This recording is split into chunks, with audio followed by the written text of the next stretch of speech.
Hi everybody, I'm Geoff Briggs with Productive Media. You know, there's nothing like being on stage in front of a captivated audience. Unfortunately, we won't be able to do that in person for a while yet, so what can we do? We can give amazing presentations via Skype, Zoom, Microsoft Teams, Google Meet, WebEx, and a whole bunch more platforms. This presentation will happily break the rules of all of our training videos by illustrating why not to do something, as well as a better way of doing it. This isn't a safety or manufacturing video, so I think we're okay. So let's go. First things first, let's look at your internet connection. If at all possible, hardwire your laptop to your router. A wireless connection should work just fine, but should is not my favorite word. Regardless of your connection method, please check your upload and download speed a few days prior to your presentation at around the same time of day. There are several tests to choose from.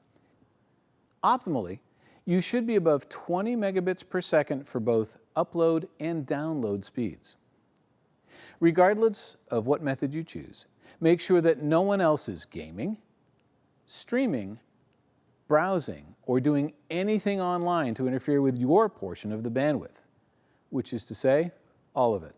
And that includes gaming consoles, smart TVs, Fire Sticks, cell phones, and tablets that use Wi-Fi to save on data rates, with one exception that we will cover later on. And please close out all other unneeded applications running in the background on your laptop. And no lie, this appeared on my laptop as I was working on this script this morning. An hour later, it was still circling. No stress there if I was going live in 5 minutes. Okay, now that we're set up, we're into the good part. Visually, let's get our best angles. Put your camera, laptop, or webcam at eye level and put your main light source behind the camera and slightly off to one side. Nobody wants to see this, or this, or this. Putting the light off to one side also helps reduce eye fatigue and helps reduce glare if you wear glasses. Quick tip. If you need to wear your glasses during your presentation, try tilting them forward slightly on your ears to help reduce the glare from the light to the camera. Virtual presentations are a lot like television interviews. We want to be framed properly, typically at the head and shoulders with a small amount of headroom. Putting ourselves full length on the screen only serves to distance ourselves from our audience. Full length looks fine in person, especially when on a 20-foot screen in a convention center, but it's not so engaging on a 13-inch laptop or on a cell phone. Oh, and one other thing. If you're comfortable standing for whatever length of time you're speaking, great, then stand. If you're presenting for a long period of time, you might want to consider a bar stool that you can lean on. It'll keep you at a more or less consistent height, but it rests your feet. So, keep the camera level with your eyes, lit from the camera side, and I really wanted to use a word that started with L, but I don't have one, so framed properly. There we go. And try to notice what's going on behind you. The audience certainly will. Anything, and I mean anything, can and will distract the viewer. Hey, Brad. Oh, sorry. It's also a big reason why I'm not personally a fan of green screened images behind a presenter.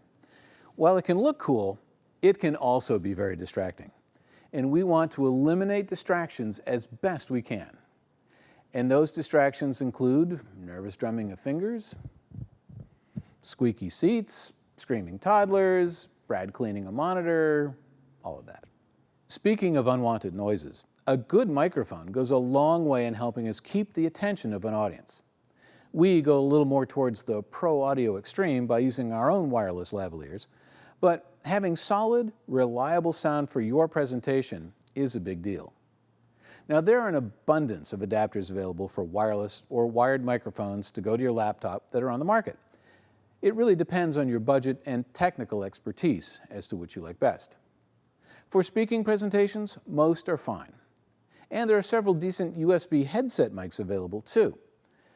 You know, on the Zoom calls that I've been on, and there have been a bunch, Some headsets do sound more natural than others, and we'll be doing a gear review in the next few weeks. And finally, we're at rehearsal.